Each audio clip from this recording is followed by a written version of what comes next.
Hey world, welcome inside the green room on thatchannel.com. We're just hanging out here with Dennis Beauchamp and director of many different Lots of stuff. Lots of stuff. Lots Yeah, we're going of to talk stuff. all about that. Nothing you ever heard of, but lots of stuff. So we have a new host today. Not permanent, but filling in for Shayna. Hello. Shayna may not be back. We're not too sure right now, but his name's Callum Moore. Yeah. Why don't you tell us a little about yourself? I'm in film studies with Dennis right here.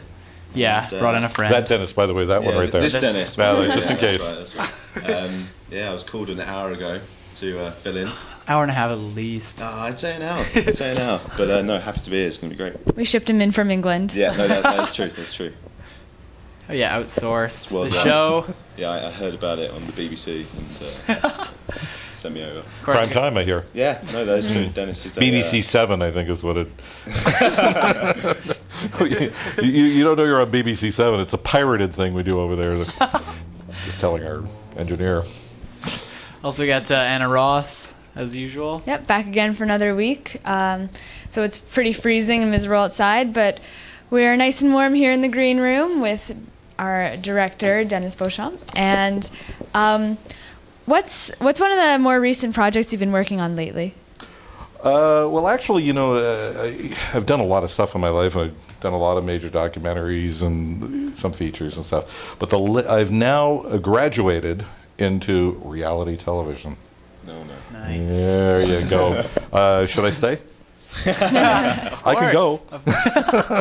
I mean, reality television. I mean, we're at a point in industry right now, and here I am apologizing for it when it pays me pretty damn good money. So why should I apologize for it? Exactly. Doing a pretty fun little reality show called Property Virgins with a really wonderful Sandra Renamato, a host of the show, who's absolutely wonderful, funny, crazy, wacky girl. So, we just wander around Texas, Philadelphia, and Boston and Toronto looking for people to buy houses. Sounds And we don't cool. make fun of them, too, which is really cool. Because I've done a lot of reality show where all we do is we insult people and make fun of them, and then I get fired or quit. Because I hate that stuff. Yeah, that's really annoying. Shows like Blind Date and stuff, where they just bring two people on the show and make Well, fun of those people are stupid and deserve it. Yeah, you should like never anybody say go that. on that My show. sister-in-law went on blind date. Hold on. So that's why I said. So they're stupid. Actually? Yeah, she did. Oh. She It was did. Actually, she didn't even tell us about it. We were just watching TV, and Gee, I wonder why. She never explained it. Never even told us about it. Was she one of the crazy ones, or was it? She was the one who got to choose. So she was portrayed relatively nicely. Oh, okay. But She got to choose? she got to choose from the three other guys. Oh, that's not So blind she- date. What show was No, it this? was Blind Date in Britain. Oh, okay. Oh, okay. Oh, you know the BBC Brits. Seven. Just because of the accent, you're so much smarter than us. At least I'm going for. I think so. Over in America, I mean, you got people that live in California don't know where Vermont is. I mean, it's pretty ridiculous here. Yeah. So Absolutely. the smart blind date versus Smart, yeah, no. dumb obviously, blind date. Obviously. Yeah. fewer cartoons and captions and that kind of thing, I would imagine. See, now I'm just interested in what Blind Date is here. That sounds Oh, amazing. you're for a treat. Man. Oh, 11 wow. o'clock. Why do I know the time? Sorry. Oh my 11, God! okay. Geez, wow, that's came out. embarrassing. I was supposed to insult it, not know about it. Yeah, my friend woke me up one time and showed me a copy of it. So, what got you into filmmaking? Have you been in there for a while? What was your debut? 39 years in May that I've been. Yeah, I know. I don't look a day over 60, and I appreciate that. Oh yeah, absolutely, looking great. No, I've been there a long time, 39 years. What got me into it was I was actually really one of those weird guys, one of those weird kids. And we're talking like the 50s now, serious. We're talking the Real 50s. weirdos. Like we're talking like black and white television, 3 channels from 4 in the afternoon until 9. Like seriously. Yeah. And yet anything and everything that I ever wanted to do in life was to be in television or to be in film. So I grew up, literally the first thing I ever wanted to do was either be an actor, since I didn't know what a director or a producer or a cameraman was, because, seriously, I didn't know what was going on, but I thought, I got to do that. So I never wanted to be anything else, Well, that's which is a great. total fluke. And I never went to school. Much rather have preferred to go to school to study, but when I got into film, it was 70. You either went to UCLA, NYU. I think there may have been somewhere else, but none of those places I could have gone to. Yeah. Yeah. Did you start off as like a camera operator, or how did you get started in the business? I started Accuracy. off as, hey man, can I carry your bag? Prop guy? I carried a cameraman's equipment for free for a year, and I just tagged along, and and then eventually he got me to start. I was really, really keen, and he said, "So, man, you're doing really well, Well, of course, free. How can you blow free? Exactly. Yeah. Value. You get fired when you're free, you're in trouble.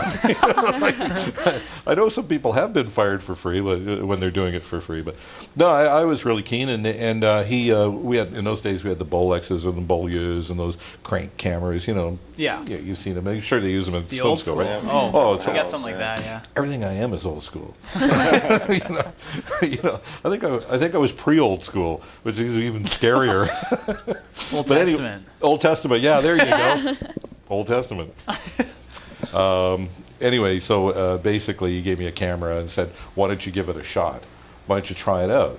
So the very first thing I ever did in my life as a cameraman was I filmed a garbage strike in Ottawa. Wow. And so and I knew I was. Prestige. Well, I'll tell you what, it was a big story. Oh, yep. Well, at least I made it a big story. Yeah. Because what I did is that I made sure, even then I was kind of clever. I tried to be a little clever about it. So what I did is every time I shot piles of garbage, I always made sure that I would shoot it kind of long lens. So you'd see the garbage in the foreground. You see somebody kind of walking around in the background. So it looked like everybody was surrounded by Heaps of garbage. heaps of garbage. And my crowning glory shot was I stood up. I put bags of garbage on top of each other, started rolling the camera, had my foot up like that, and then I pulled my foot down, and then it teetered, and then it fell. And that was my big crown and glory shot. So much garbage, you can't control it. That sounds beautiful. It's like a bad Japanese movie. Can we track this down on YouTube or anything? I wish. It is a bad Japanese film. It was hilarious. So everybody at the newsroom, because everybody was so straight in those days, they didn't know what the hell was going on. And so they thought, oh my God, there was this little kid playing in the garbage. And oh, that was terrible. Oh, it was horrible. You should have seen it. Well, once I took the shot, though, as a good citizen, I shooed that child away. Of course, the child was 30 feet behind it. Anyway, there's my start in showbiz. That's a pretty cool start. Yeah. For sure. Yeah. Did you work news primarily first? Yeah, I worked 10 years on Parliament Hill. I did all the Trudeau years. So I was a cameraman up there, traveled around the world with Trudeau, and of course did 4 federal election campaigns, and actually incredible training for any cameraman out there, camera people out there that want to learn how to shoot. Handhelds, we shot almost everything handheld. Yeah. And you had to be really focused, really sharp, tell your story in 10 minutes of film, not like the tape is cheap thing that they like to talk about now. By the way, tape is not cheap, because anybody who knows, the more tape you shoot, the longer an edit, the more costs associated. So please, nobody say tape is cheap. But anyway, so yeah, we just learned how to we learned in film, and we had to learn how to shoot it quickly, intelligently, and tell your story in a lot shorter than my story now. I told you, Rand. Do you ever use handhelds now for anything you're filming? Exclusively. It's like handhelds are. I think it's probably the single most important thing that I would ever tell anybody who wanted to get into shooting right now. Because I shouldn't say anybody, it takes a really special eye to put it on a tripod and really design a landscape, to design a palette, if you will, to create an image. But it takes somebody extraordinary to be able to capture it raw and to capture it in an intelligent manner. And so I'm working with a guy, Ryan Coxworthy, right now. He's this little dude, man. He's like, I don't know, sorry, Ryan, if you're listening, but you're 5'6", 5'5". He's got the best handhelds I've seen in so long. It's rock solid. So I just told him, I said, stay with that, and you're going to really get a lot of gigs. Because as a result of my handhelds, I did a lot of music videos, over 100 music videos where I produced, directed, shot, and I did a lot of them handheld. Wow. And it was like, I am bragging. A little bit. Of course I'm bragging. Yeah. They were really solid. Saves a lot of money. Yeah. Saves a lot of time, and it's a vibe. It's a look. Yeah. What are some of the more interesting artists you've done videos with? Well, I did all the early Alanis Morissette videos. So I Okay. did all when she was. Well, I always say, all our group of friends, we always say, "Oh, you did all our videos when she was a Canadian." So we did all that Too Hot and Feel Your Love, and I did Northern Pikes. I even did Teenage Head's first video. The very first music video I ever did was in New York City in 1976. It was a Newport Jazz Festival had some violence, and they had to put the Newport Jazz Festival, which is Rhode Island, into New York City because they were having riots and stuff because drunkenness and that. And I did a music video with Zoot Sims and Sonny Stitt, two jazz guys on the streets of New York. 76. Before they even had music videos, which is weird. Yeah, that's crazy. That was on tripod, though. I cheated. I assume you work on digital now.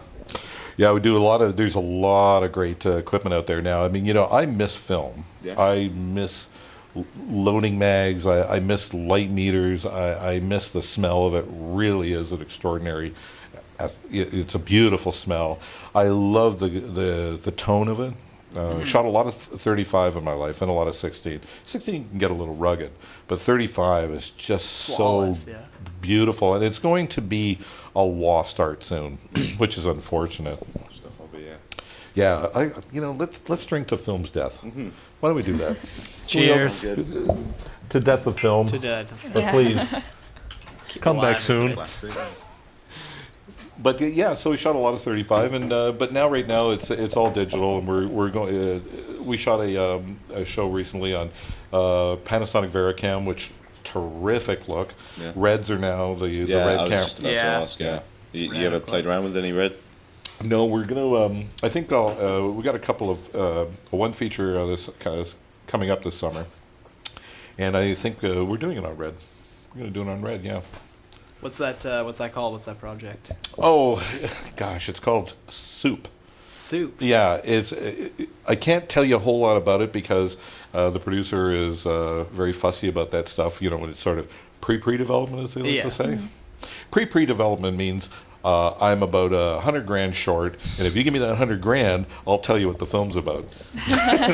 Anyone got that on? Hey, anybody got $100,000? I can tell you what the film is, so we can finance this sucker. Oh, was that me or outside? That's outside. No worries. I thought maybe it was the beer. Cool guy without their muffler, I guess. So you've done producing, you've done filmmaking, you've done all sorts of behind the camera work. Have you done any writing or? Oh yeah, as a matter of fact, it's funny you ask about that. I started writing, and I've got a couple screenplays that I've written, and of course now I'm at the sales stage, which is probably you can stick yourself in an office. You can for 6 years write a script, and you can send it out to your friends, and your friends will all lie to you and tell you how wonderful it is, and you may get a couple of good ones that'll actually tell you the truth. But nothing's scarier than when you pitch a film. Yeah. So I'm going to tell you about a pitch that came recently. I wrote a film called Spider Resurrection, and it's a horror film. And I have a couple of friends in the industry that are actually really supportive of this project, and they wanted me to get it out there to several studios. So that's great. Yeah, it's kind of cool. It's down in It's LA, always good, floating eh? around. It's floating around Toronto. So I get a call from Vancouver, a production company in Vancouver, and he asked me to send the script out. But they said, I want you to talk to the owner of the company, Sean. So I give Sean a call. But before I give Sean a call, I phone my friend Paul Gratton, who's one of the head of CTF. I mean, he's a pretty big dude in the industry. He's been around a long, long time. He's been a mentor, an advisor of mine. And more importantly, a great friend. What does CTF stand for? Canadian Television Film Corporation. Anyway, they do a lot of financing. And so anyway, so he tells me, he says, hey, good for you. Why don't you just send it down? I said, but Paul, what do I tell them when I send the script? And he says, Yeah. well, they're not going to even talk to you. You'll probably get the Sean, and he'll probably just say, "Oh, just ship it down," and they're not going to talk to you. And I said, "Oh, that's good, because the worst thing in the world, besides writing the damn thing and pitching it, writing your synopsis, writing your treatment, telling people what it's about, Yeah, that is hard, eh? really hard." How long do you have to write this? Like, does it just have to be this, like, a couple sentences to give everything? If you can say it in one line, That's the best? That'd be that's the better. best thing. People don't want to think; they want to be impressed. Like, people don't want to wade through your stuff. They don't want to wade through your conversation. They don't want to wade through your material. We aren't like that anymore. I mean, No. emails. If you send an email with a paragraph, people won't read it. So if you send 4 bullet lines, they'll read that. It's the same content. Right, yeah. So people have no. So anyway, Paul assures me, just give them a call in Vancouver, so you'll be fine. So I'm nervous because I never pitched the film. I've only ever shipped it out. So anyway, I phoned Sean down at this company in British Columbia, and he says, "Oh yeah, Paul Gratton, yeah, good friend of mine. Yeah, I hear it's a really great script. I'll give you a head of development. I'll give you a Drew at head of development. Drew will take care of you." I go, "Oh, wow, that's really cool." Because normally you don't get that kind of, you don't get the boss direct line, send it to development. Yeah. So here I am. I'm, waiting for the phone call, waiting for the transfer. Hey, Dennis. Yeah. Hey, Drew. Oh, hey, man. Yeah. Well, he says, "So I hear you got this great script, and it's getting a little bit of buzz about it. So why don't you send it down?" I said, "Would you like a PDF?" He said, "Yeah, send me a PDF." I said, "So give me your email address." And I'm typing away, and I'm going, "Oh, I'm home free." He's not Right. doing it. So Sounds he good, says eh? the magic words. "So, Dennis, what's this film about?" Oh, man. Oh. Brutal. Oh, so I'm sitting there, and I'm sweating. Yeah. And so anyway, I said, well, Drew, really?" He says, "Yeah, you just tell me a little bit about what it's about." "Well, I've never thought about what it's about." I said, "Well, it's called Spider Resurrection. It's a horror film, and it's drawn I'll tell you blank. what it is. It's about this couple, and they're married, and they worked on this mountain rescue team. Yeah, that's right. Oh yeah, so they every they go to on their honeymoon. Yeah. So no. Actually, what they do is every year on their anniversary, they go on this extreme camping trip, extreme hunting trip, and then so this is the time they actually, when they go into this forest, and all this time my brain's going, "Fuck, you suck." Like, that is, like, man, I mean, like, that's the most ridiculous pitch. You ever had those out of body where your brain's racing, Yeah. your mouth's working, Watching yourself and talk then like somebody's an idiot. over there laughing? Yeah. So I'm going, "Oh yeah, so Drew, so and then there's this forest ranger, and oh man." I said, "Okay, look, Drew, I got to promise you, man, I'll tell you one thing. This film isn't a cheese fest. You'll love it." He says, Great pitch, he starts eh? laughing. He says, "I've never heard anybody pitch," and your tagline is, "This film's not a cheese fest." He says, "I'll read it. You'll love it, yeah. They'll love it." He has no idea what the film's about. I mumbled through it. I sounded like I was on coke or something. And I mumbled something about, "This is not a cheese fest," and he decided to read it. It's called the non-pitch. The non-pitch pitch. It was the most embarrassing Experimental thing. method, eh? I have no idea what I was doing. I totally went into a panic. So better to have it rehearsed. Oh, I would think. Would you say? I would say, yeah. Although it worked for you not having it. I must have a really good Could have friend. been luck. Yeah, I don't know. Paul must. Well, he haven't got back to me, so. You said that the script was floating around LA and Toronto. Yeah. Is there like a specific country that you prefer it to be in? Well, we're at a stage, and I'll tell you when I started writing, and I got a couple of them. But what I did is I started writing scripts specifically with a budget in mind, and I really wanted to make sure that when you do write something. Necessity is the mother of invention, and the need to be able to, to do a script on budget, and you can do it efficiently, effectively, and more importantly, cost effectively. You have to really write within your means.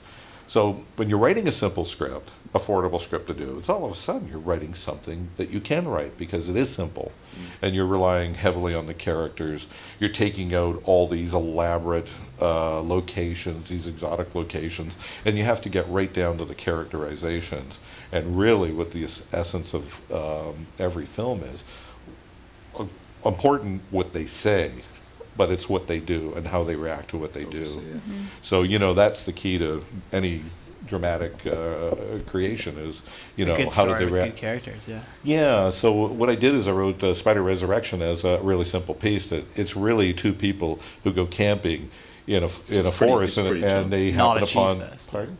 It's not a cheese It's certainly not a cheese fest. fest. Sorry, I didn't mean to cut it Unless off. somebody else directs it, then I can't control that. And then I can pretty well guarantee it's a cheese fest, unless Brad Pitt or somebody really cool stars in it. Yeah. Yeah, I'll watch it, so just make sure. Oh, in 14 years when it comes out, I want you guys to buy tickets. And if you don't, I'll hunt you down. Okay. And I'll need the money because I'll be retired by then. That's sad. What you said earlier, film has no retirement age. No retirement. There's no date no expiry date Also, on no us. pension plan. There's no pension plan. Yeah, which I'm Everything's finding- got its pros and cons. I guess. yeah. But the pros and cons is that you're always your own person. Yeah. You really control your own destiny in it, and how you set up relationships in the industry. Friends hire friends. So it's always better to just be a part of the team. Stop being, be a leader. People love leaders. But more importantly, you have to be, and if you are a leader of a team, and always respect your team. Because Yeah. there's no single person that can do it. There's always a handful of people that always pretend that they can do it all by themselves, but I don't think that ever really happens. I think really, the quicker everybody learns that use team management, learn how to use your team properly, and you're going to go a long way, I think. And then if you got talent, you're in luck. Yeah. If you've got good personal skills and you have talent, wow, It's a shoe-in. it's a shoo-in. That's why I'm still struggling. Which one are you missing? Oh, half of each. That's unfortunate. So really, I only got one, but it's like 50 of this, 50 of that. So, but I'll tell you, when I hit my 80th year in the business, I'm definitely going to hit a home run. Well, That'd be an interesting. No expiry documentary, date. Yeah. Well, we're going to take a quick break from the show. Just tune in, though. We're going to be right back on the Green Room on thatchannel.com. Talk to you later.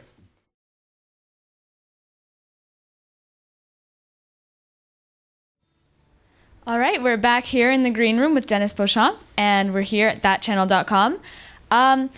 Now, we were wondering, actually, just us having experience being younger actors, if there's some sort of problem on set or you're confused about something, how would you approach, how do you think an actor should approach a director about that? Because I know from my own experience, it can be really intimidating.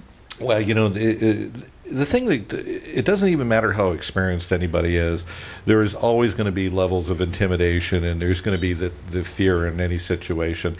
And the one thing about I would always say that is the best way to handle any director is always look comfortable.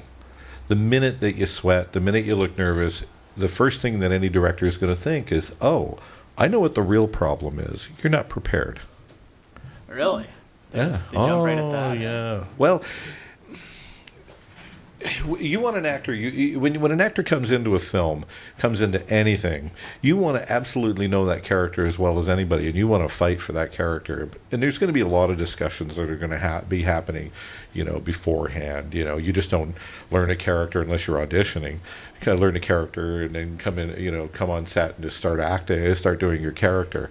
There is discussion. There's a lot of negotiations about the needs of a director.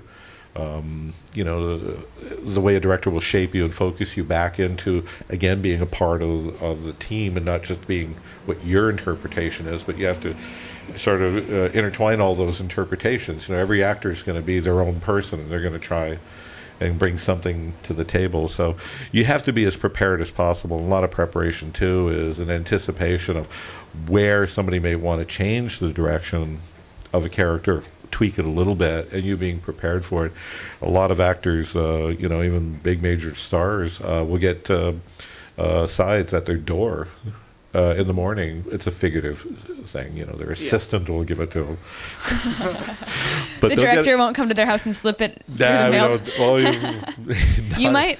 Well, if they got a nice house, if they got a guest room, They might invite you in. and I don't have to drive home. But seriously, a lot of actors do get sides in the morning, and they'll tweak a line, they'll change a line, and some really big actors don't like it. and will actually reject it, and there'll be some real on-set problems for that. But a good actor will understand and go with the flow for the most part, and really then just get into doing what an actor needs to do. Number one, memorize your lines. Right. Minimum you can do. Yeah. And then work on context. But yeah, I think the best thing to do is just always show relaxation. The minute you're showing anger and the minute you're showing rejection, I think that escalates into, firings. It escalates into a really unhappy set. And it escalates into, I think, what you've seen it happen a lot of times with actors. An actor wins an Academy Award or gets nominated, and all of a sudden for 3 years you don't know whatever happened to him. Like whatever happened to Marissa Tomei after My Cousin Vinny. She, for 3 years she did almost nothing, or she was doing directed. Well, you was pretty gonna, guess at what happened. You know, and it's just about relaxation. From a production side, do you offer the same? Yeah, same everybody. The worst Always thing you can do is panic. Yeah. Barack Obama got elected being with a Muslim name and being black and being an outsider because he was relaxed. Nobody could take that away from him. And they said, you know what? I think that guy, he's only got 3 years in the Senate. We don't really know if his policies are strong, or we don't know if he's got the capability or the balls to pull them off. How much is this a lie? How much is of his policy or exaggeration? Yeah. And everybody believed it, and they preferred to believe it because he was calm, never sweat. So if you're an actor on set, don't sweat. Just relax. Best thing to do is to take a big, deep breath. And really calm yourself down and just be a receptacle. Receive the information and do the best you can to translate it into what somebody wants. And then, of course, the whole thing is that do your job. And if that director's a prick, don't work with them again. Yeah. Just next time you're busy. So I'm sure you've seen. Well, you've been in the industry almost 39 years. You said. Yeah. I'm sure you've seen everything. Does the reward of direction always make up for the stress and responsibility that it requires? Or well, I think the biggest stress that anybody can have in life is having an unfulfilled life. I don't think that there's anything in life that you could do that could be a pain. It could be a not worthwhile if it's something that's in your heart that you need to do. So, I mean, how can this business how can there be anything bad in this business when it's brought me so much? Shot all over the world. I've been with world leaders. I've worked with great actors. I've worked with great musicians. I've done so much, that if somebody asked me once, you travel all over the world. Couple of marriages, unfortunately, travel. I'm not an angry guy, so it's just travel. Did the travel lead to the marriages? Is this like a Vegas kind of thing, or? No, it's just too much time out of the house. Too much time out of the house. It's like when my son was born. My son's 27, and when my son was born, I basically took a lot of time off and wanted to be a stay-at-home dad because the business wasn't going to give me as much as raising a child. So, I made my choices, but. Yeah. I still kept in it, and I still did some traveling and stuff. But it's like children. Children can be the biggest pain in the ass. But once you have one, you'll never want to ever imagine your life without it. Well, I think in this business that once you've been in it, and then you've had even the slightest bit of success relative to your level of experience, I don't know. I wouldn't want to live without it. It's I wouldn't totally want worth to. it. Oh, absolutely. I've been broke. I've been bankrupt. I've been crazy. I've been happy. I've been thrilled. I've been awarded. I've been fired. I've been everything. Yeah. And I wouldn't change. Well, I would change a few things. Let's talk about that. I would change the firings, and I changed the broke. I changed the bankruptcy. Yeah, why change not? That. Well, that's just not taking care of your money. There's no reason for that. It's just being just be responsible. Being a rock star. Yeah. Hanging out with people that you think you got to be like them when you can't be like them. You're just filming them, man. You're not. How much does that affect, like, when you're filming documentaries? Do you really, do you find that you have to really immerse yourself in the subject, or do you try and stay on the edge? No, I can't speak for anybody else, but for me, I don't think I would have ever made one film, one commercial, one music video if I didn't totally immerse in it. Like I take everything, I put my person, my spirit into everything. And I don't give a care if it's a reality show. I don't give a care if it's a corporate video. I don't care what it is. No, I'm serious. Yeah. It's just something you have to do, is you have to always put your mark on it. And you have to say, I come from a good heart. I come from a place that it's non-exploitive, and I really do care. So I'm going to try and always put that mark on whatever I do. And that's... So how would you do that for something like a corporate video? How do you put your style in there? Well, a corporate video can be... It's funny because you took the trickiest one, but it's actually, for me, the easiest to answer. Yeah. It sounds like it's the trickiest. It's easiest because there's so much disdain for the corporate video because you're serving a corporate client. And I always said, to my corporate clients, the reason why I was fairly successful in them is that I'm going to make you look the same way we'd make anybody on a movie look. Like, okay, yeah. Like I'm gonna stage you like I would stage an actor. I'm going to make you look as cool as you've ever looked, and I don't care. It's a corporate, and that was just me saying, hey, you know what? And again, like I'd bring some big shot DP with me, or one of my friends or whatever, and we just make them look great. Nice. And that was just like, hey, that's my little mark.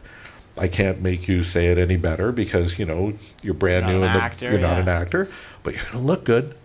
And then you walk away from it. I call favors. I did my very first corporate video ever as a director. I did Atomic Energy. Nice. Okay, Atomic Energy. I mean, who likes that shit? Not the most. Well, it's like in those days, it was, that was almost like, what people went to war over, It's like, it was pretty heavy, It was like, Yeah, it was cool. Yeah. So what I did is, it's still they were paying me money. So what I did is I got a Frank Levin, who was a composer friend of mine, who's just an incredible genius and wasted talent as far as I'm concerned, because this guy was brilliant. So I asked him to compose the music for it. And literally, the soundtrack for this little video was so brilliant and so beautiful that my corporate clients were actually asking me for the music to be loaded on a CD so they could put it in their cars, or tapes. Probably was tapes in those days, so they could load it in their cars because they could hear it. You like that much, eh? Yeah, and that to me was like, okay, there you go. A little gift on the side. Like but why not bring in people that are going to show some respect? It's just, to me, it's like a work ethic and that you want to bring to everything you do. See, I always think that when you get lazy, you're lazy. You got to be really careful about that. And the worst thing is in this industry is you can get really arrogant about who you think you are and what you will become, and you start putting yourself in a higher position than anybody else. And I think it's a really bad mistake. So I always prefer to treat everybody exactly the same. Yeah. If you were giving me $3,000 to do a video or $300,000 to do a commercial, I didn't care. Right. Always same work. Same deal, eh? Same work. Less toys. Yeah. Of course. Is it same pressure, or was it always or did it vary depending on how much money was involved? Or Money. The biggest hassles I've ever had in my life in this industry were trying to make a $16,000 music video look like a $100,000 music video with bands who, after about 3 hours of shooting, would think that they knew more about directing a video than the director. That was bigger. I would only imagine, eh? It's insane. Anybody a drummer here? We got a drummer here. You're not a drummer over there. Okay. No. Anybody a drummer? I'm not. Well, I would always look for the drummer. Yeah? Because because about hour 4, and they go 20-hour days, right? Yeah. Hour 4, you got the drummer he's doing this.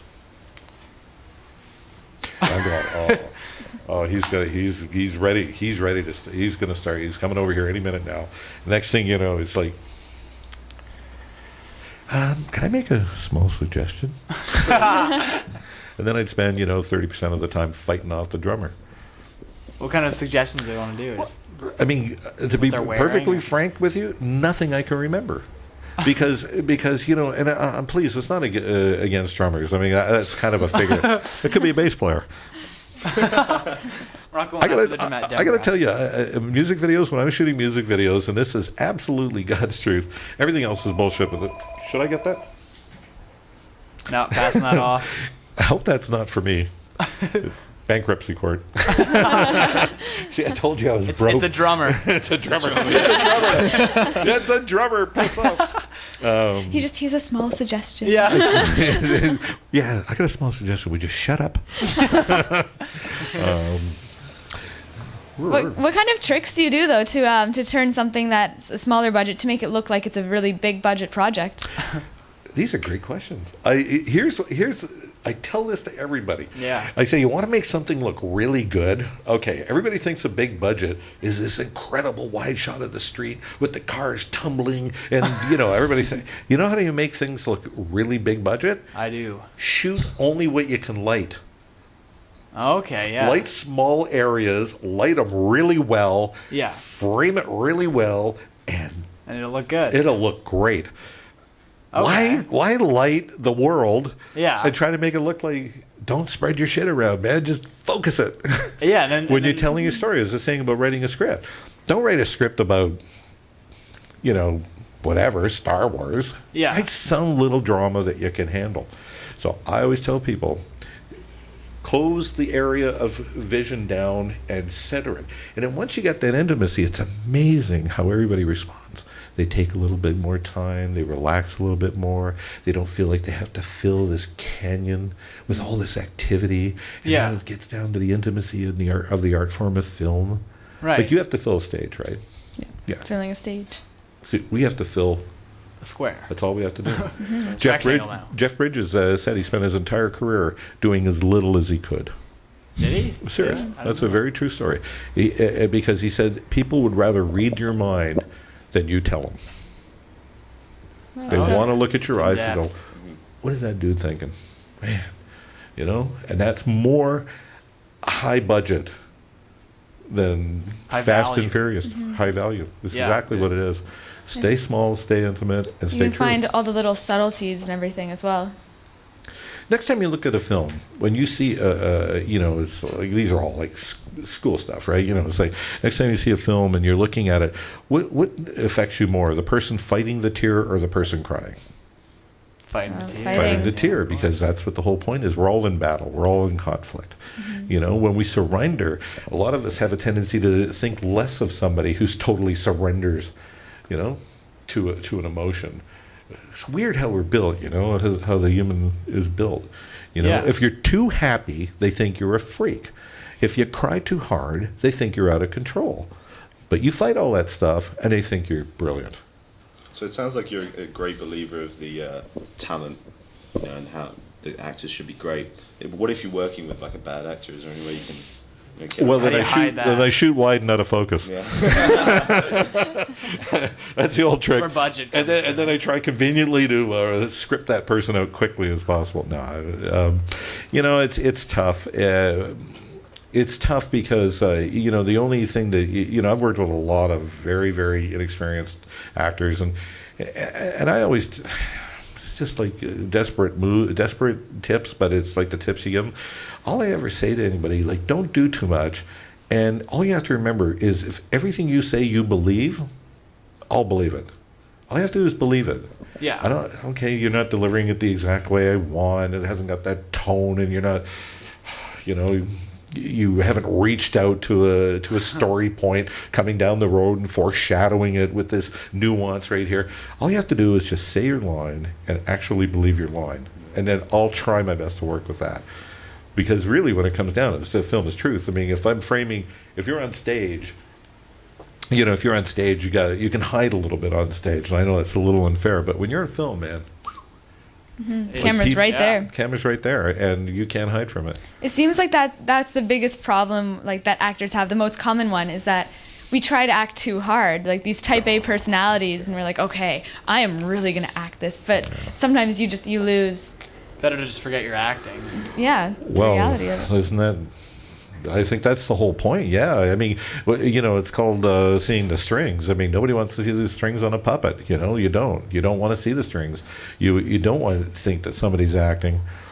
It's Being like told what to, Demi Moore, made a career out of the yawn cry. She'd go, well, that's the yawn. When you yawn, you cry. You get tears, right? She'd go, and then she get a tear out of that. Okay. You'll see a lot of actors who, you know, like, They do that seriously, whole man. move, eh? Oh, it's crazy. So you know, I mean, just keep. It's funny in life. The more simple you keep things, the more successful you're going to be. Really. Do you prefer working with actors, or do you prefer Absolutely. Like, yeah. Oh yeah. So you much prefer fiction rather than fact? Oh, by 100 million miles for sure.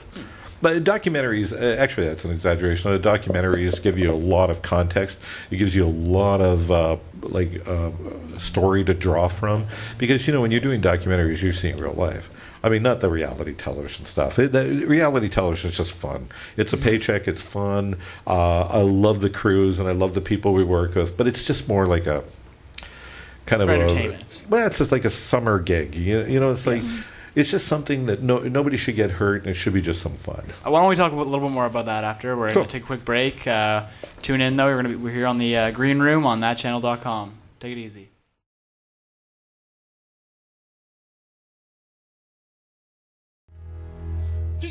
Yeah. Hello, we're back again here at the Green That sound Room. you heard is because I swore. Yeah, we had to bleep him out. We saw it coming. And that's the voice again of Mr. Dennis Beauchamp, director, producer, everything. Just before we left for the break, we were talking about reality TV, and I'm dying to know, are the people on these reality shows, are they real? Wow, are they real? Well, I'll tell you one thing. Yes, they are all real. Shockingly enough, they are real. So what goes on to make them seem so scripted? You know, it's like they. Well, because what I was on a show once, and one of the families asked me. They said, "Wow, this isn't really reality television," and I said, "No, it's reenactment television." What we do is we do a lot of pre-interviews with people. We decide whether they're going to be articulate, clever, fragile, damaged enough, if you will, to be on television, because it's entertainment. Yeah. And for some reason in the voyeuristic world, everybody likes to see everybody else in their worst day, on their worst day. And so we laugh at somebody else, which is horrific to me. I've done a bunch of these shows, and I like the better natured ones. But yes, they are real. They phone in to the production company and say, "I want to be on your show."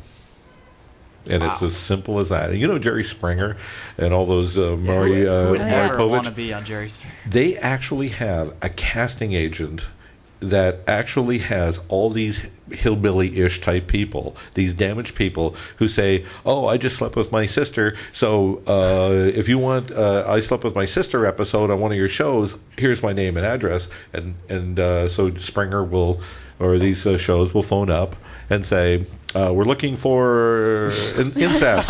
I'm serious, dead serious. That- These people aren't fake. These people are real. Oh no, they're fake in the sense that they're willing to do that. Like on the shows I do, they're all real. Like if somebody wants to buy a house, somebody wants to get Yeah. married, somebody wants to have, it's No one's all going real. for 15 minutes of fame. There. 15 minutes of fame, yeah.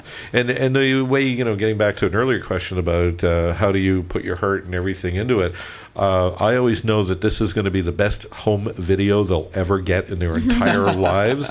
So I try and make it the best home video they will they could ever imagine. Yeah. Try to make them look pretty good, or. I have to save some people from themselves sometimes, because like it's a insane world out there, and people are crazy, man. Like you don't even know. Absolutely, yeah. It's Well, I guess we don't. nuts. Like I would never be on one of these things. Never No? in a million. Say you're in a genre, you're producing a genre like reality TV, for example, and you want to get out of it. How easily is it to change genres? Is it? It's very difficult because you went to IMDb and you saw like reality this, reality that, and it's difficult.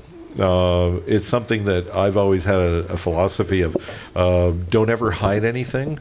As a matter of fact, whatever you are, present it and be proud of it, because there's nothing worse than doing something you're embarrassed about, because then people have no respect for you.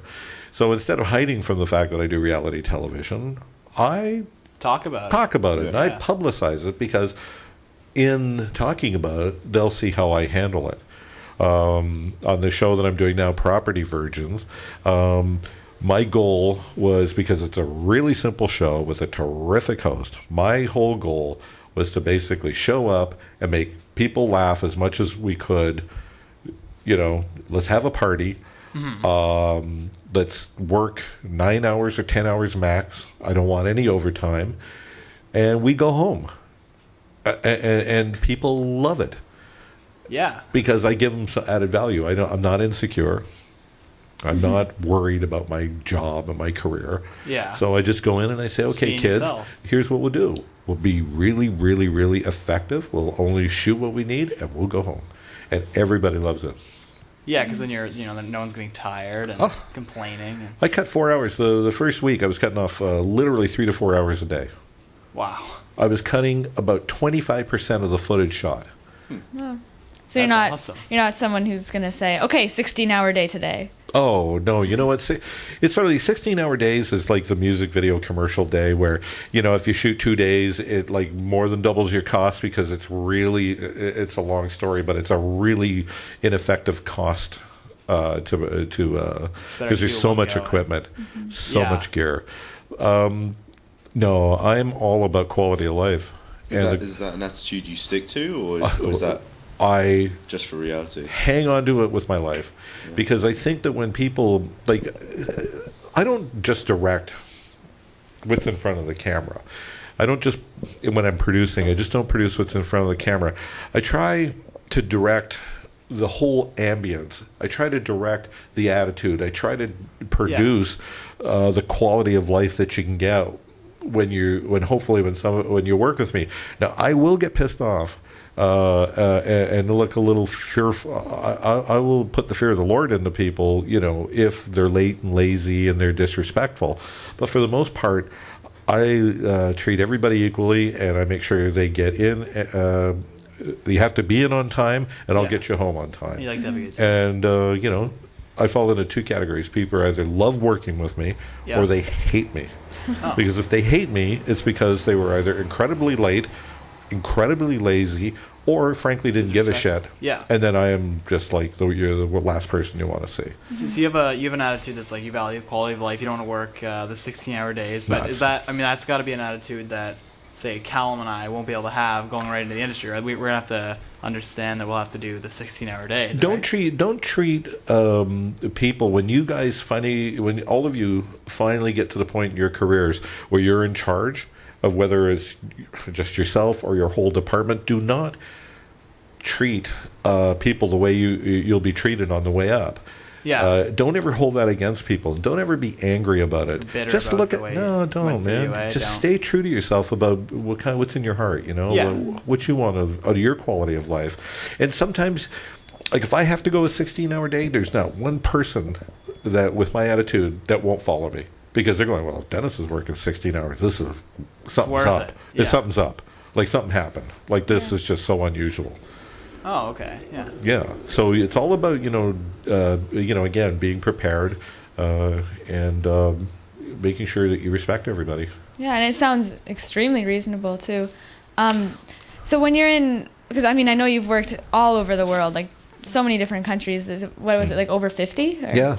Wow. Crazy, huh? Like, do you find the same sorts of things and like the same problems with directing the same sorts of, like, are you able to direct the same style in different places? Well, actually, this funny story. I used to do all these Alanis Morissette videos when she, during her when she was Canadian, and we shot one of her videos in Rome. So we're over in Rome where we're shooting one of her videos, and I had to hire an all-Italian crew.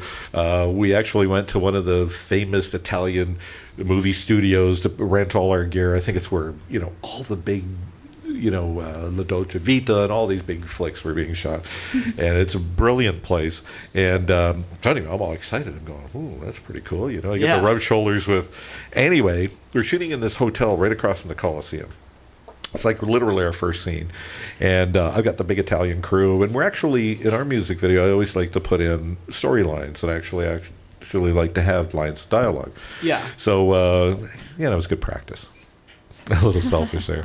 So anyway, we liked the thing. We got Alanis and this love interest, and we set the whole scene up. And so I said, okay, roll camera, and okay, action. I said, excuse me, cut. Quiet, please. We're going to roll. Okay. Quiet? Okay. Action. They're all talking back there. So I go, cut.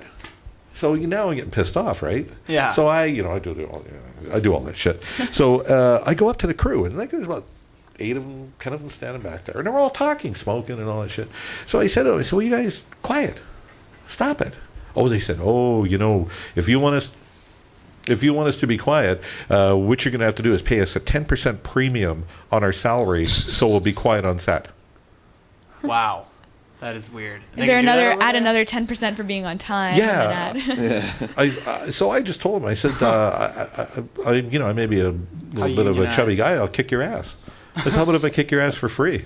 I said, just shut the fuck up. Oh, they shut up because I just kind of looked pissed off. I think I scared him a little bit. Yeah. No, seriously, man. Like, But is this that easy to get work there? Or how does?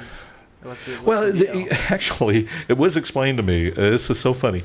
It was explained to me that what happened is that during all the making of all the great Italian films, that they're looped. You know what looping is?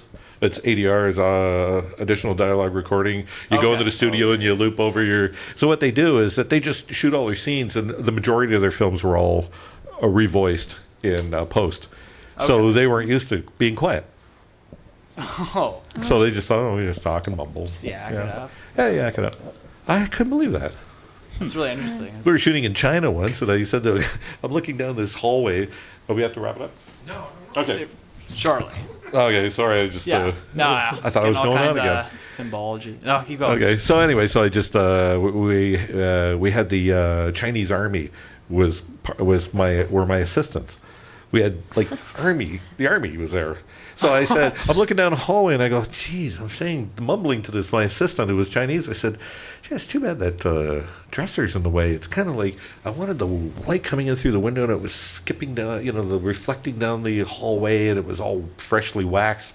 And he goes, and it was like 30 people jumped on it and it was gone like ants took away like a crumb. And I'm like looking at that and I go, holy cow. It was brilliant. That's awesome. Shoot in China, I guess. I mumbled something. Well, they picked me up at the airport.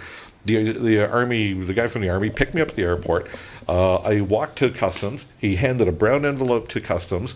I went, oh, hi. So I'm reaching for my passport like that. Walk in. I go, that was really weird. Weird. wow. So we spent a month in China. And then when I went out, he walks me to the customs, takes the brown envelope back. He says, goodbye. That's crazy. You got on a plane. Well, It was easier to get on a bus. It's easier to get to China than get on a bus or a subway. yeah. It was incredible. Like a Greyhound, really. A Greyhound. Was the army like something that they gave you, or did you? No, they were so worried about us shooting because we were shooting fossils. We were going into some really secret areas, and so they wanted us to. Oh, okay, yeah, that's what they did. So yeah, those are a sense, couple of challenges, Yeah. Well, Mumble something and the thing evaporates, and I thought, holy jeez. It's hilarious. Boy, I hope I don't say anything anti-communist because I could be out of here. No, it's just creepy. All right, we're gonna have to end on that, but thank you very much, Dennis, for being Can on we the end show. on this? We Yes, can end on this? definitely. Well, cheers. Thank you very much for Cheers. being on the show. Yeah. You're watching The there you Green go. Room on thatchannel.com. It's a tough industry, but The Green Room's here to help. Have a good one.